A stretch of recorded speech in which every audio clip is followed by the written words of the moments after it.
முருகனின் அருளை பெற்ற 7 ராசிக்காரர்கள் இவர்கள்தான். முருகப் பெருமானை வணங்கினால் அனைத்து கடவுள்களையும் வழிபட்ட பலன் கிடைக்கும் என்பார்கள்.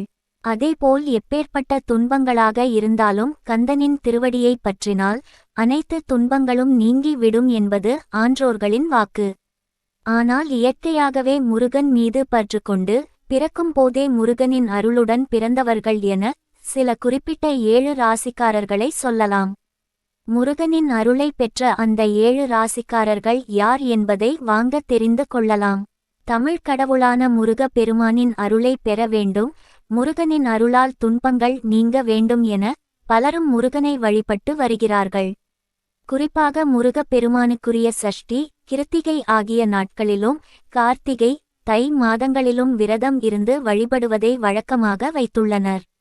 முருகப் பெருமானின் அருளை வேண்டி சக்தி வாய்ந்த முருகன் கோவில்களை தேடி தேடி சென்று வழிபட்டு முருகனை மனம் உருக வேண்டி வழிபடுபவர்களின் எண்ணிக்கை நாளுக்கு நாள் அதிகரித்து வருகிறது. மற்றவர்களைப் போல் முருகனின் அருளை பெறுவதற்கு எந்த கஷ்டமும் படாமலேயே இயல்பாகவே முருகனின் பரிபூரண அருட்கடாட்சத்தை பெற்ற ராசிக்காரர்கள் சிலர் இருக்கிறார்கள். இந்த 7 ராசிக்காரர்களும் முருகனின் அம்சத்துடன் முருகனின் அருளுடன் பிறந்தவர்கள் என்று சொல்லப்படுகிறது. இந்த ராசிக்காரர்கள் முருகப் பெருமானை தொடர்ந்து மனதார வழிபட்டு வந்தால் மிக பெரிய வளர்ச்சியை பெற்று உயர்ந்த நிலையை அடைய முடியும். இவர்களுக்கு எந்த பிரச்சனை வந்தாலும் முருகனை மனதார நினைத்தாலே அந்த பிரச்சனைகள் தீருவதற்கு தானாக வழி கிடைக்கும். நட்சத்திர அடிப்படையில் பார்த்தால் முருகப் பெருமானுக்குரிய விசாகம், கிருத்திகை, பூரம், உத்திராடம் ஆகிய நட்சத்திரங்களில் பிறந்தவர்கள் முருகப் பெருமானின் அருளை பெற்றவர்களாக இருப்பார்கள். இவர்கள் முருகனின் அருளால் வாழ்க்கையில் மிக பெரிய உயர்ந்த நிலையை அடையும் ஜாதக அமைப்பு கொண்டவர்களாக இருப்பார்கள். அதன் அடிப்படையில் பார்த்தால் இந்த 4 நட்சத்திரங்களை உள்ளடக்கிய 7 ராசிக்காரர்களும் முருகன் அருளை பெற்ற ராசிக்காரர்கள்தான்.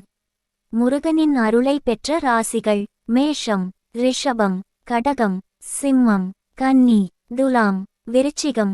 இந்த 7 ராசிக்காரர்களிடமும் முருகன் அம்சங்கள் இருப்பதை காண முடியும். ஆளுமை, திறமை, அழகு, பேச்சாற்றல், துணிச்சல், எதையும் எதிர்கொண்டு சாதிக்கும் திறன், பொறுப்புணர்வு, ஞானம் உள்ளிட்ட குணங்கள் இந்த ராசிக்காரர்களிடம் இயல்பாகவே இருப்பதை காண முடியும். இந்த 7 ராசிக்காரர்களும் தங்களுடைய ஜென்ம நட்சத்திரம் வரும் நாட்களிலும் முருகப் பெருமானுக்குரிய சஷ்டி, கிருத்திகை, விசாகம் நட்சத்திரங்கள் செவ்வாய் கிழமை ஆகிய நாட்களிலும் விரதம் இருந்து முருகனை வணங்குவது சிறப்பு. தினமும் முருகனை வணங்கி வீட்டில் விளக்கேற்றி வைத்து முருகனுக்குரிய மந்திரங்களை சொல்லி வரலாம். எந்த காரியத்தை துவங்குவதாக இருந்தாலும் மனதார முருகப் பெருமானை வணங்கிவிட்டு செய்வதால் இவர்களுக்கு வாழ்க்கையில் எடுக்கும் அனைத்து காரியங்களிலும் வெற்றி கிடைக்கும். முருகனுக்குரிய மந்திரங்களை எப்போதும் சொல்லி வந்தால் எந்த குறையும் இவர்களுக்கு ஏற்படாது. முருகன் அருள் எப்போதும் துணையாக இருக்கும். மேலும் இதுபோன்ற ஆன்மீகம் சம்பந்தமான பதிவுகளை காண ஓம் சிவசக்தி ஆன்மீகம் எனும் நம்ம சேனலை சப்ஸ்கிரைப் பண்ணுங்க. நன்றி.